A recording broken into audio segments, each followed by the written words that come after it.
República y economía, una relación conflictiva.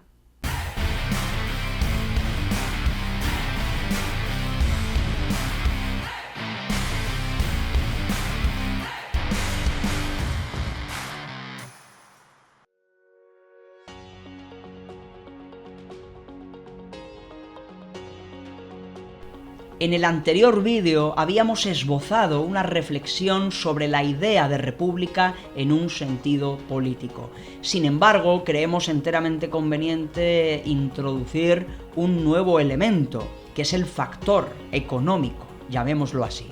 Es importantísimo determinar en este horizonte republicano, en esta reflexión filosófico-política, acerca de cuál es el modelo de república que nosotros querríamos implantar o quisiéramos construir, es importante saber determinar qué relación va a tener esa república con la economía, con la política económica. Para ello, creemos que debemos volver a reflexionar o a poner nuestra mirada en la Revolución Francesa. Este proceso revolucionario francés fue un hito en la historia universal, por así decir.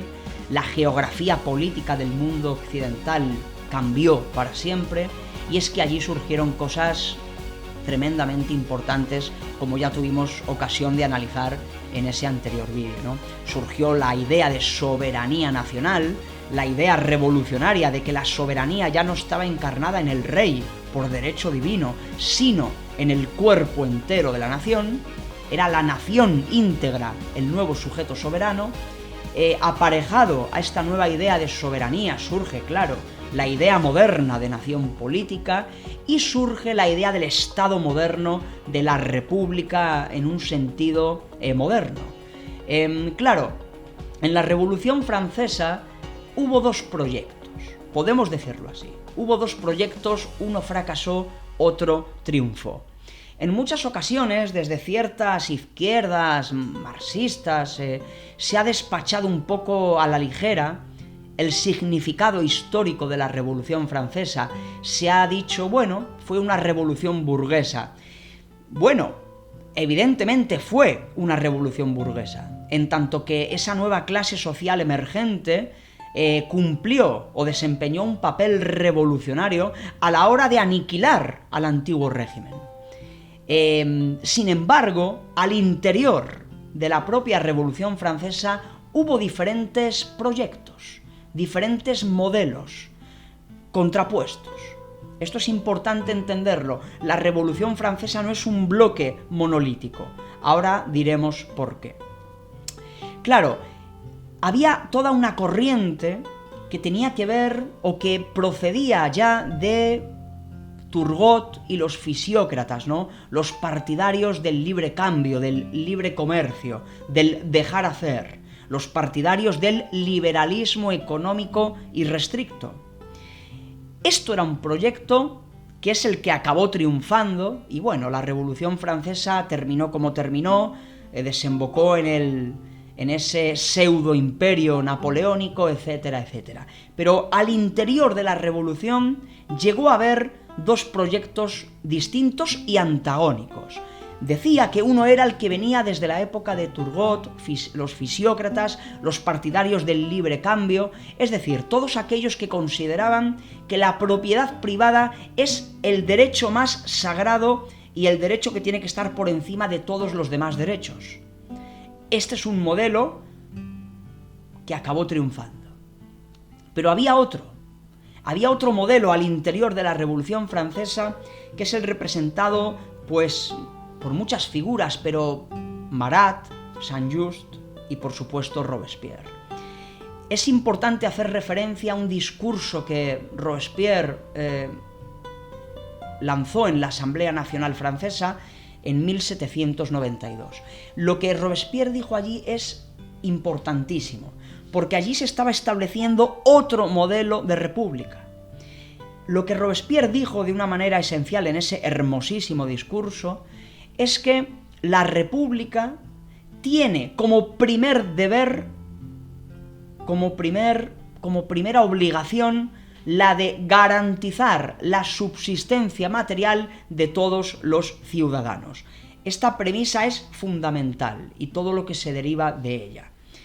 Como vemos, esta premisa colisiona con el otro modelo, el modelo de los fisiócratas, de los partidarios del librecambismo, del libre comercio y del liberalismo económico. Porque lo que Robespierre está diciendo aquí es, bueno, sí, la República debe respetar la propiedad privada, siempre y cuando dicha propiedad no atente contra la seguridad material de los ciudadanos, siempre y cuando esa propiedad no genere desigualdades sociales.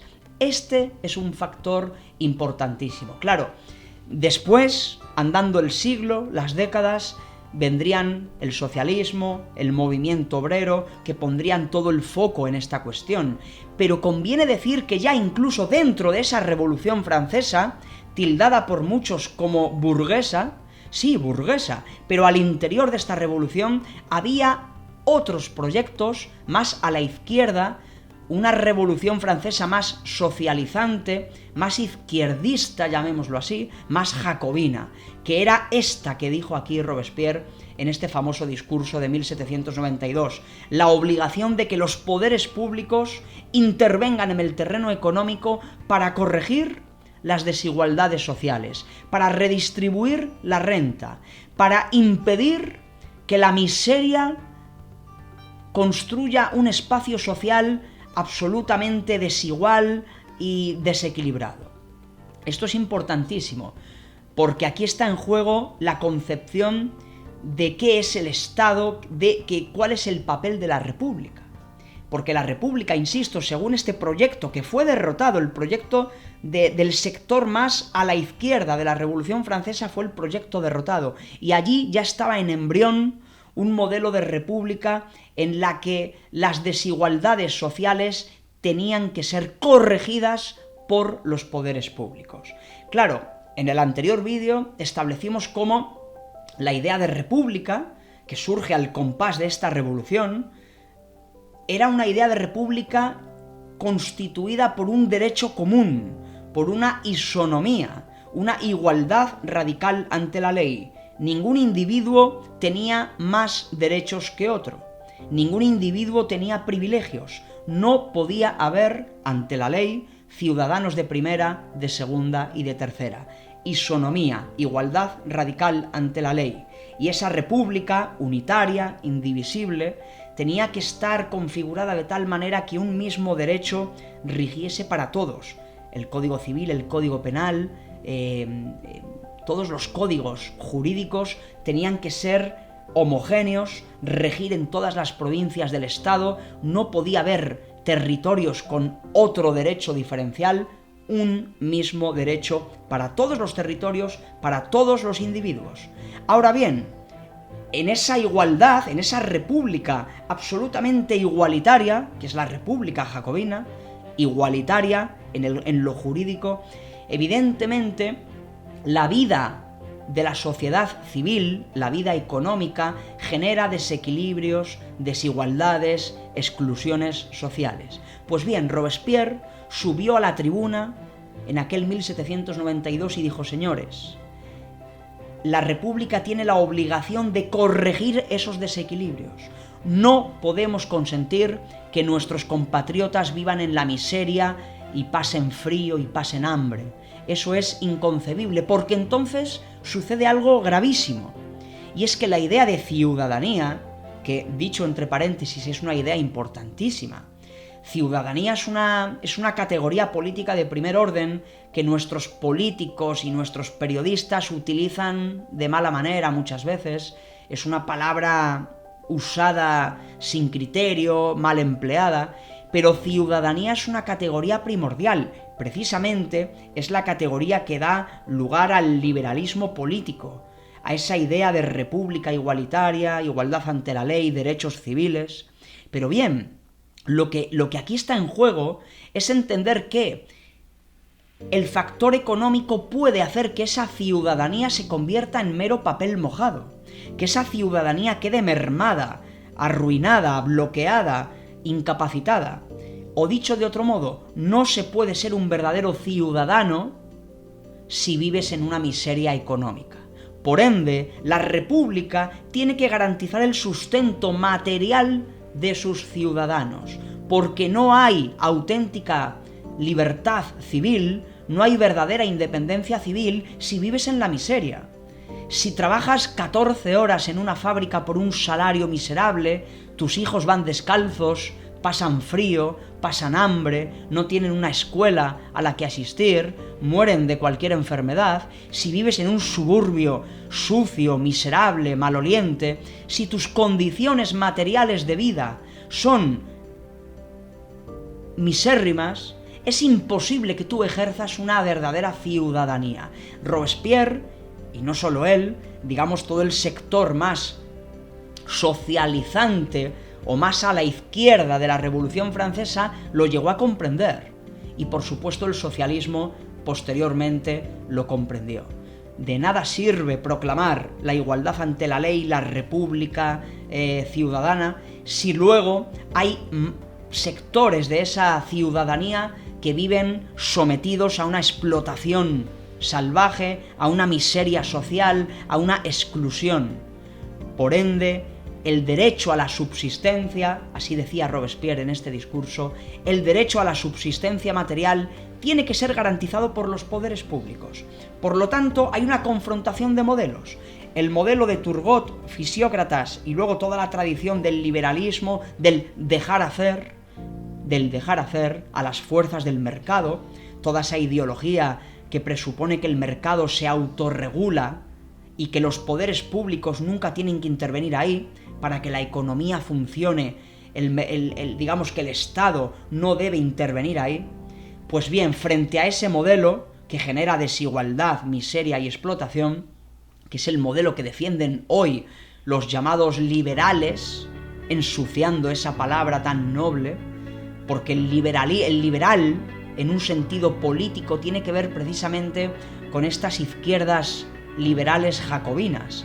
La primera generación de izquierdas es la izquierda liberal, la que proclama el igualitarismo jurídico, la igualdad ante la ley, los derechos garantizados, el constitucionalismo, etcétera, etcétera. Por cierto, liberal es una palabra acuñada en España. El término liberal, en un sentido noble, político, revolucionario, surge en el contexto político español, en el vocabulario el vocabulario político español en torno a las Cortes de Cádiz, etc. Y luego la palabra liberal fue exportada a otros países de Europa, pero mucha gente no sabe que ese término tan noble nació en España. Pero ¿qué ocurre? Que luego los anarcoliberales o los anarcocapitalistas contemporáneos, esos que proclaman que el Estado tiene que ser mínimo, el minarquismo, es decir, un Estado reducido a su mínima expresión para que la economía funcione de manera automática, autorregulada, para que el mercado libre funcione sin ningún tipo de traba administrativa, sin ningún tipo de regulación. Ya vemos a dónde conducen a día de hoy esos mercados financieros autorregulados, las crisis económicas generadas por ese modelo. Pues bien, aquí, en la Revolución Francesa, ya Robespierre y todo ese sector se dio cuenta de que la república tenía que ser intervencionista, la república tenía que ser proteccionista, la república tenía la obligación y el deber de regular la vida económica cuando fuera menester. La propiedad privada no es tan sagrada que no pueda ser intervenida. Robespierre decía: es una obligación por parte del poder legislativo y del poder ejecutivo, es una obligación intervenir allí donde sea menester intervenir. Si la propiedad privada, el libre mercado, el libre comercio, dejado a su libre funcionamiento, genera miseria, genera desigualdad, entonces los poderes públicos tendrán la potestad, la capacidad, la obligación de intervenir ahí, de regular, de intervenir. En un caso extremo, expropiar y nacionalizar. Entonces, este modelo ya estaba en la Revolución Francesa, tildada por algunos como burguesa. Lo que ocurre es que este proyecto fracasó. Pero es importantísimo considerar este asunto. Por lo tanto, este factor económico debe ser contemplado a la hora de proponer un modelo de república. Y habría que ver cuál es la república que mejor conviene precisamente a estos intereses que señala Robespierre. ¿Qué república es más adecuada si es que queremos que la república cumpla este factor de redistribuir la riqueza, de corregir las desigualdades sociales, de intervenir en el mercado cuando sea necesario intervenir? ¿Qué república es la que conviene? ¿Será acaso una república descentralizada? ¿O no será mejor una república unitaria, centralizada, la que cumpla mejor con este cometido de regular la economía para siquiera sea paliar las desigualdades sociales? Quizás esto es tema para otra intervención. En este video hemos querido mostrar cómo al interior de la Revolución Francesa hubo ya una comprensión de que la miseria social no podía quedar desatendida por los poderes públicos. Es una obligación del Estado, es una obligación de los poderes públicos corregir esas desigualdades económicas.